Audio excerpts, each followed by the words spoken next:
Hello and welcome to this week's Women's Football Chat on the week of the Euros semi-final and final. We're now just a few weeks away from the start of the new FAWNL season, and as I said last week, we'll be looking at the league tables in a little bit more detail this week. But although this is a show which focuses entirely on the third and fourth tiers of women's football in England, that is the FA Women's National League, we are going to have to talk about the Women's Euros. Just over 9 million people watched England's semi-final victory over Sweden, a convincing victory as well. And Wembley is sold out for the final, which is just absolutely fantastic. There's a huge buzz around the country at the moment. It's similar to when the men's tournament was on. And I think now this is the point at which people really have to capitalise on this. So you're looking at the powers that be building off the back of this Euros, because win or lose on Sunday, it's going to be a really important time for women's football, not just in the Women's Super League. I think that's important to consider as well, is that it can't just be go to the Women's Super League. It's got to be go to the Championship, go to the Women's National League, go to your local team, Tier 5 and below, and let's just build this all the way through. And they are doing some things around that, which I'll get onto in a moment. Also, we're going to have to talk about some of England's goals, because they are just ridiculous. And Stanway's goal against Spain from outside of the box was just a thunderous strike. That audacious back heel for the third goal against Sweden as well. Some superb football being played by England. Now, this show, of course, goes out on a Thursday at 6 p.m. Every Thursday, 6 p.m. this show will be out. But the final is on Sunday, which means depending on when you are watching or listening to this, because it's available on a number of audio streaming services as well, the final may or may not have happened. So what we'll do, we'll cover all the bases here, depending on when you're listening, and we'll say good luck to England, congratulations to England, and commiserations to England, and whichever one that applies to, you can just delete as appropriate. So that is about the Lionesses. Now, the final is on Sunday at 5 o'clock at Wembley, and a number of teams have moved their pre-season games that were scheduled for Sunday afternoon earlier in the day, in order so that the game can be played and then people can get back and watch the match. So I know that Chesham United have moved their game forward to 11 o'clock. Stourbridge have done a similar thing as well. Two teams that have moved their games forward to 11 o'clock to allow all the players, staff and anybody watching those games to get back for the final. I know, honestly, I will say best of luck to the Lionesses, because as I'm recording this on Thursday morning and going out on Thursday night, the final hasn't happened. And of course, it's got to be England against Germany. Now, building off the Lionesses, we're going to have a look at some of the news, and the big news surrounding women's football development this week has come out of England Football, where they have said 60 Girls Emerging Talent Centre licences have been allocated, which will see the number of young female players in FA programmes more than double by the end of the 23-24 season. Licences were allocated on a regional basis to get the best geographical spread possible across the country, and all of the centres are listed on englandfootball.com. I'm not going to list them all on here. We'll be here for a good few minutes, me just reading out places, but they are all on the England Football website for you. So again, building off the back of the Euros, but of course this will have been in the strategy for a while, is just trying to more than double the amount of young female players in these development programs and help women's football come all the way through, because the Super League is of course brilliant. The English women's national team are doing so well. But if you don't have that new talent coming through and having these development programs, then it's only going to last for a very short time in the careers of these players. You've got to get these new people coming through, and that does certainly seem to be what England football and the FA are looking to do. Okay, right, we'll go back now to the FA Women's National League and the teams involved in those. We're going to start down on the south coast. Portsmouth, who had a pre-season game against Brighton earlier on this week. They hosted it at Fratton Park, of course, the Portsmouth Men's Stadium, and just shy of 3,000 people, 2,906, watched the pre-season friendly between Portsmouth and Brighton. Portsmouth coming out with a 3-2 victory in that game. 2 goals in 2 minutes in the 83rd and the 84th minute secured the win for Portsmouth. And it's also been announced, if we come higher up, further north, into the Midlands at Lincoln City, they are playing their first home game of the season at the LNER Stadium, which myself and a lot of you listening and watching will probably still know as Sincil Bank rather than the LNER Stadium. And that's going to be their first home game of the season. So be great to get a lot of people down there as well, and just try and get as many people watching the FA Women's National League as possible. Now that kind of covers the news that I've been seeing throughout the course of the past week, and be keeping an eye on it as best I can.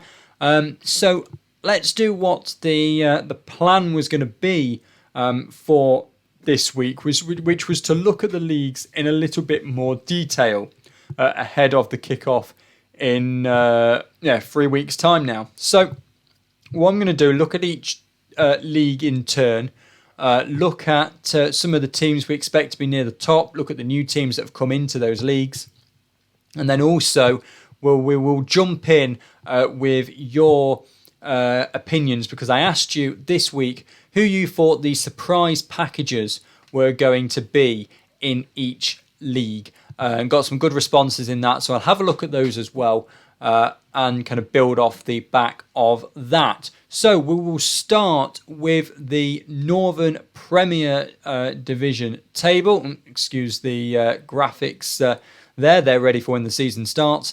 We'll start with the Northern Premier Division table then. So I'll run through all the teams for those who are listening to this. So AFC Fylde, Boldmere St Michael's, Brighouse Town, Burnley, Derby County, Huddersfield Town, Liverpool Feds, Loughborough Lightning, Nottingham Forest, Stoke City, West Bromwich Albion and Wolverhampton Wanderers. So 12 teams in this league, as there are in all of the leagues next season. 22 game regular season. Great from the FAWNL that they've managed to sort this out. Does mean, of course, we know from the start it's 1 up or 1 into the playoffs, should we say, and then 2 down. So looking at this league then, with all those teams, you have to expect really that the likes of Wolves, Derby, Fylde and Burnley, who were the top 4 last season, will be in and amongst there again. Nottingham Forest came in 5th. However, from what we've been seeing on social media, they seem to have lost quite a few players out of that squad, and only brought in one that I see Mackenzie Smith's been coming in dual registration with Leicester City for Forest. So great signing for Forest, but it's been more out than in.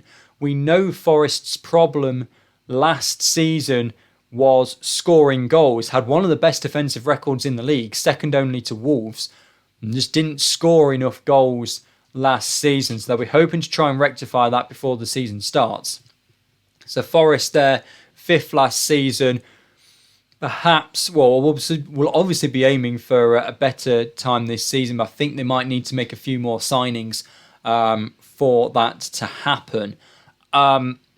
Just to put my cards on the table with that, see, long-term listeners of the show know that I was stadium announcing at Forest last season. I have now left that role because of work commitments at the BBC, particularly with the men's side now being in the Premier League and having games on Sundays. I have now left that role, so my Forest view is now not going to be as biased as it perhaps was last season. Towards the bottom end of the table then, as we lost Middlesbrough, Hull and Sheffield last time.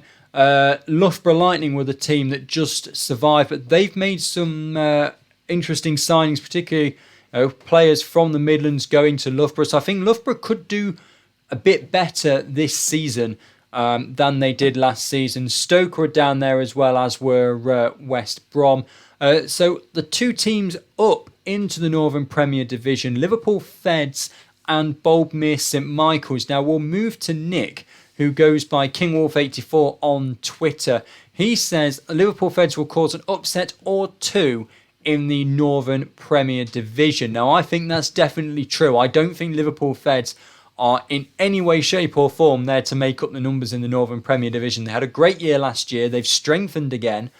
And I think they could end up as a mid-table side in the Northern Premier Division.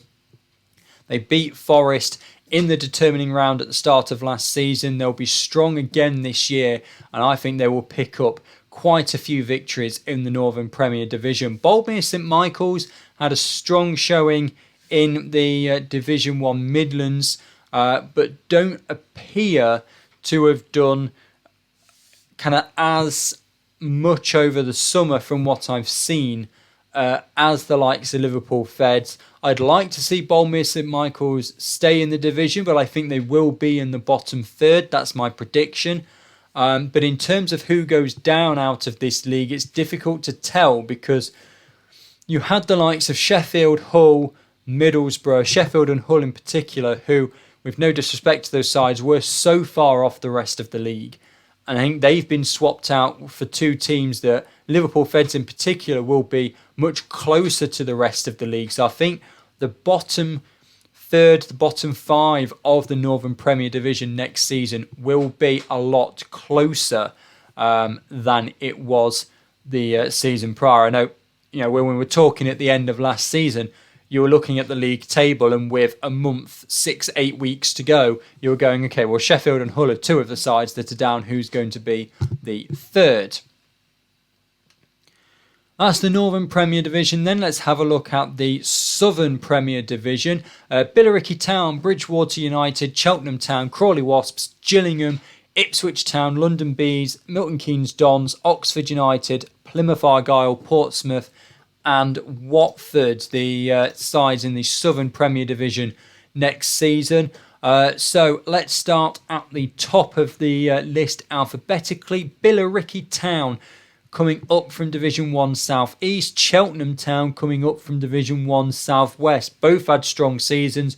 They were pushed all the way. Cheltenham Town only got their promotion with a game to go.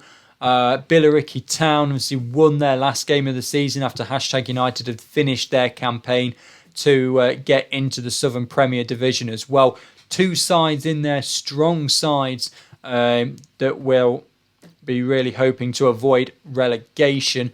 And then right at the bottom of that list, Watford, the side who came down from the Championship. How are they going to adjust to life in the third tier? Because it is very different. It would be easy to say, Watford, they'll go straight back up again, but that's not necessarily the case. We know how strong the top half of the Southern Premier Division was. Yes, Southampton, who only lost one game all season, ended up going up through the playoffs. But you look behind that, you've got Oxford United, you've got Ipswich Town, Bridgewater United, where they only fell away at the end. So there's two teams at least there in Oxford and Ipswich who have really want to take advantage of the fact that Southampton are now not in that league, and they could really be targeting the title in the Southern Premier Division. You add Watford into that mix, who will be around there, but it's not a foregone conclusion that they're going to wipe the floor with everybody. And you've got 3 or 4 sides there up at the top who are really going to be vying for that top spot, and I think it will be a tight one again. Down towards the bottom, You've lost the likes of Cardiff, Chichester and Chelsea, Keynsham Town and Hounslow. The next sides from there were London Bees, MK Dons and Plymouth Argyle. Only 1 point, separated those 3 sides. So again, it could be tight. With only 2 going down as well. And you add into that mix Billericay Town, who I think will take some points from people, as will Cheltenham, but I think they're more likely to be in the bottom half. You've got 5 teams there that could be there or thereabouts level towards the end of the season, and only 2 relegation spots. So again, it's going to be interesting in the Southern Premier Division to see just how all that recruitment. I know Billericay Town and Cheltenham have both been bringing players in. It'll be interesting to see how that recruitment fares for these sides who have really got to hit the ground running at the start of this season, get some points on the board and not be chasing for the rest of the campaign. Let's have a look at Division 1 North, then we'll go down into Tier 4 now that we've looked at both in Tier 3. Division 1 North then, Barnsley, Bradford City, Chorley, Durham Sestra, Hull City, Leeds United, Merseyrail, Middlesbrough, Newcastle United, Norton and Stockton Ancients, Stockport County and York City. So as said, new teams in that league. You've got Hull and Middlesbrough who have come down. You've got Merseyrail and York City who have come up from their respective Tier 5 leagues. So if we examine that in comparison to last season, obviously Liverpool Feds went up. Newcastle United, you feel, have got to be the favourites for this title. They were 15 points clear of Durham Sestra in 3rd. They only finished 3 points behind Liverpool Feds, and that is because they lost 1 more game. That was it. They lost 2 games all season. 56 points from a possible 66 points.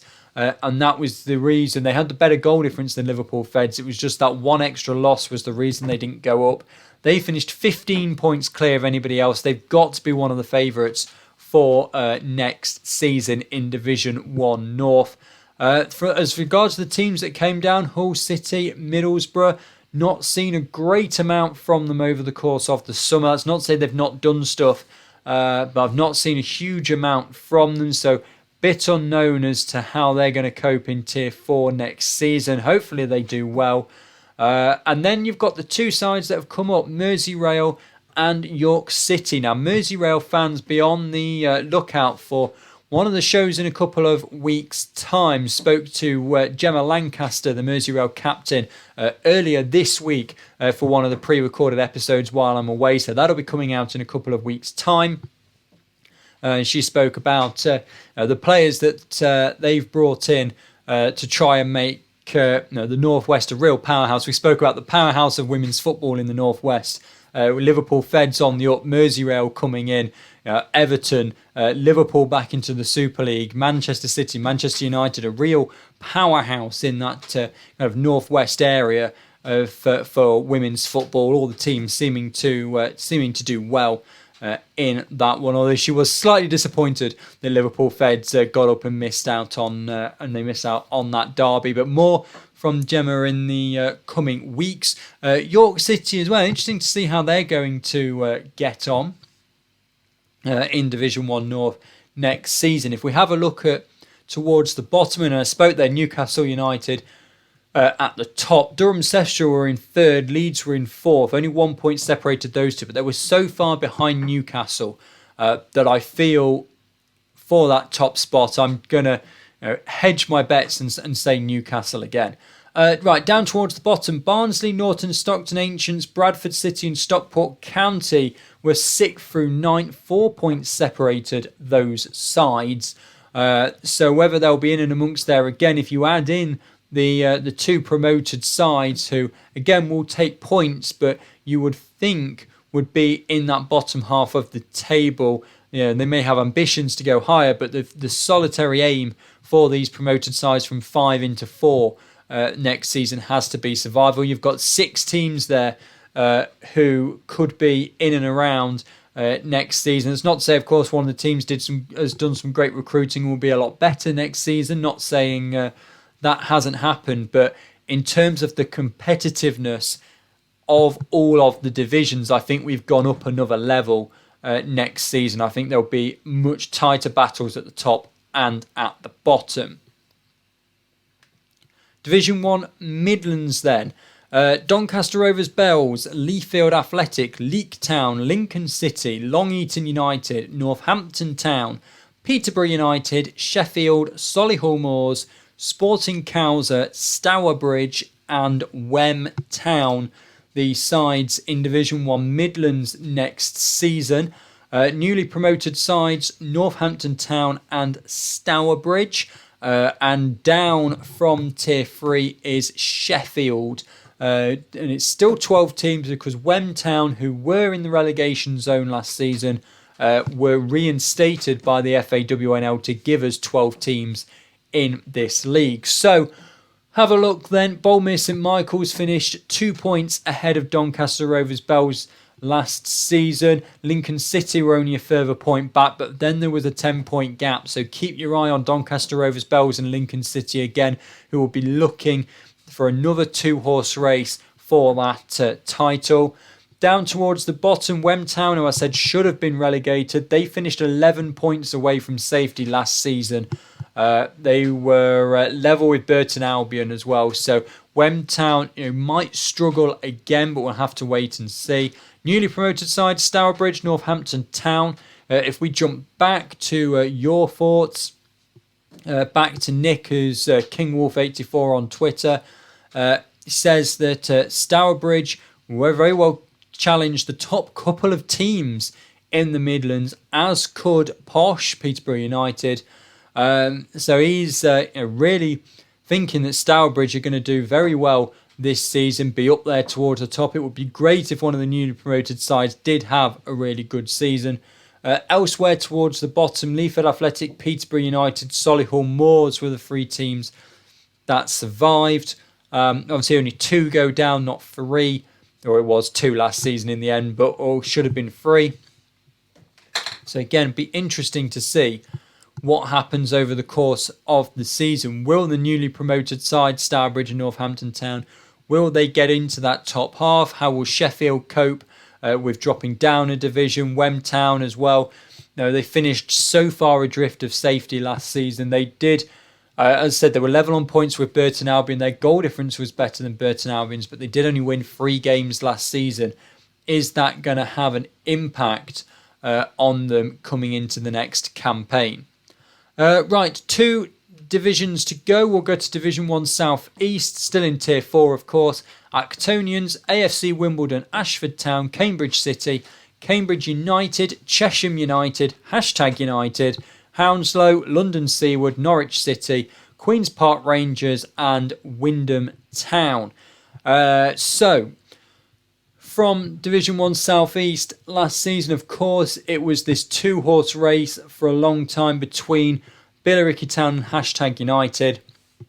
Billericay Town came out on top, so United have got to be one of the favourites again for next season. But don't count out AFC Wimbledon, who came from a long way back at the end of last season. They finished 8 points clear of Queen's Park Rangers, but they were 9 points behind United. So, hopefully AFC Wimbledon will be able to hit the ground running and challenge United as well. So we have a bit of a 2-horse race, maybe even more than a 2-horse race in Division 1 South East. Ashford Town coming up, Wyndham Town coming up. Of course, they're going to both want to stay in that division and hopefully get to kind of mid-table and then build on that. But it should be relatively interesting. The thing with Division 1 South East last year is it was more interesting down towards the bottom. There were a lot of evenly matched teams there. So if you take out United Wimbledon, you then had Queen's Park Rangers and Actonians, who were kind of in no man's land, 41 points, 40 points. It was an 11-point gap to the teams above them. It was an 11-point gap to the teams below them. They were kind of in the middle of nowhere. But then at the bottom, London Seaward 29, Cambridge City 26, Norwich City 26, Cambridge United 26, Enfield Town, who got relegated, 24. Stevenage, who got relegated, 22. Not much. 4 points separating 5 teams there. And obviously those teams are gone. So it's 3 points separating the 4 teams that survived last season. Only 2 go down this season. With those 2 teams coming up as well, what's going to happen? It's going to be a very interesting one to see quite how that's going to work in terms of the competitiveness. I think it's going to be very competitive next season, and I think it's going to really push those teams, because there is going to be so much that every game is going to matter so much, because I think they're going to be so close to each other next season. Hounslow, of course, come down from the Southern Premier Division after not getting a point last season. How are they going to cope being a division below? Are they going to do very well? Are they just going to plummet and struggle again this season? We don't really know. Chesham United have moved laterally from southwest to southeast because of geographical reasons, which probably is going to suit them. They've got a lot of closer games now, nowhere near as much travel. It did make complete sense. We'll get on to southwest in a moment. So how are they going to cope in that one? So you've got 4 new teams in this division. Very few sides have actually remained in southeast. There's 8 teams there that have stayed. So a third of the league is completely new. A lot of new teams. Difficult to know exactly what's going to happen. But even more difficult to know what's going to happen in Division 1 South West, the final league we're going to look at. Or actually, sorry, before we go to Division 1 South West, we'll go back to South East, because Harry, who goes by Block45 Lion on Twitter, says London Seaward for sure are going to be the surprise package in Division 1 South East. Now, you've got to take him with a pinch of salt, because he's a player in opposition scout for London Seaward, but that also means he has seen a lot of players and a lot of the other teams. And as I've said, I do think that South East, particularly towards the bottom, is going to be one of the most competitive leagues this season. Right. Division 1 South West, AFC Bournemouth, AFC St Austell, Cardiff City, Exeter City, Keynsham Town, Larkhall Athletic, Maidenhead United, Moneyfields, Portishead Town, Chelsea, Southampton Women and Swindon Town are the sides in Division 1 South West. So, AFC St Austell promoted from Tier 5 and providing a very long journey for everybody in Division 1 South West. I spoke to Ben, the assistant manager at AFC St Austell earlier this week. Again, that'll come out at some point over the next couple of weeks, as will the one with Gemma Lancaster from Moneyfields and Mike Harris from Stourbridge. Spoke to 3 of the new teams coming up this season, and you'll have all that to enjoy before the start of the new year. Cardiff City down from the Southern Prem. They've gone for a rebrand and are doing things slightly differently this year, so it'll be interesting to see if they're able to bounce back or if they're going to be staying in Tier 4 for a few seasons. Exeter City were there or thereabouts last season. Keynsham Town also down from the Southern Prem. Larkhall Athletic just survived last season. Maidenhead United, Moneyfields, another side up from the Tier 5. Portishead Town, Chelsea, who have completed their merger with the men's side, so they were Chichester, now Chichester and Chelsea, and now they're just Chelsea. Southampton Women and Swindon Town. So, of course, no Cheltenham. They got promoted, so Bournemouth, who had 40 points, Exeter 38, Southampton Women 37, 3 sides who were all very evenly matched. Now that Cheltenham have gone, will be vying for that top spot. Down towards the bottom, Larkhall Athletic finished 5 points away from Portishead, the next side. So it'll be interesting to see how they do this season. AFC St Austell are going in with the mentality of picking their games to try and get points from, rather than being disappointed when they lose to the likes of Bournemouth and Exeter. And instead, Ben goes into that in more detail, and you'll be able to hear from him in a couple of weeks' time. So it really is close. Now, how are Moneyfield's going to get on. How are AFC Hostel going to get on? You've got 3 new teams coming down in the likes of Chelsea, Keynsham, Cardiff. They've all dropped down, and Chesham have moved laterally as well.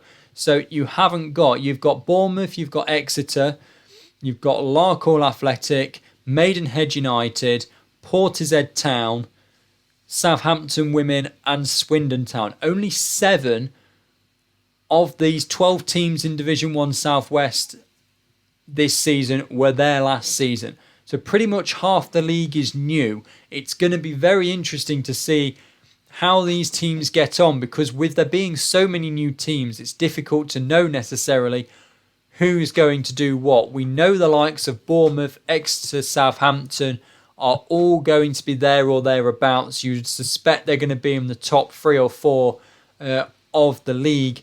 But it's going to again be down near the bottom. How do these new teams fare coming into the league? How are some of these relegated teams going to fare in a new division? It's going to be very, very interesting to see. And it's going to be really exciting over the course of the next season. As I said, the new league now just 3 weeks away. So that's going to do it for the look of all the leagues in a bit more detail over the course of this episode, half an hour or so. Thank you very much for watching or listening. As I said, the new league now just 3 weeks away. So we've got 3 more episodes before we can start looking at tables and results. So we've got 3 interviews coming out to keep you, give you some content while I'm away. I will be back the week prior to the start of the season. So the season starts on August the 21st. I'll be back home on the 18th of August, where we'll be looking again at these opening day fixtures. So you've got a couple of weeks. I'll get those interviews out for you to give you some content while I'm unable to record a show. But thank you very much for watching and or listening. If you are watching the YouTube version, obviously you get to see all the graphics as well. But if you want to keep up to date on the move, then this is available as an audio podcast as well on Spotify, Amazon, Google and Chatbox. So you can get this podcast on the move. And if you're listening on the move and want to see all the graphics, there is the YouTube version as well.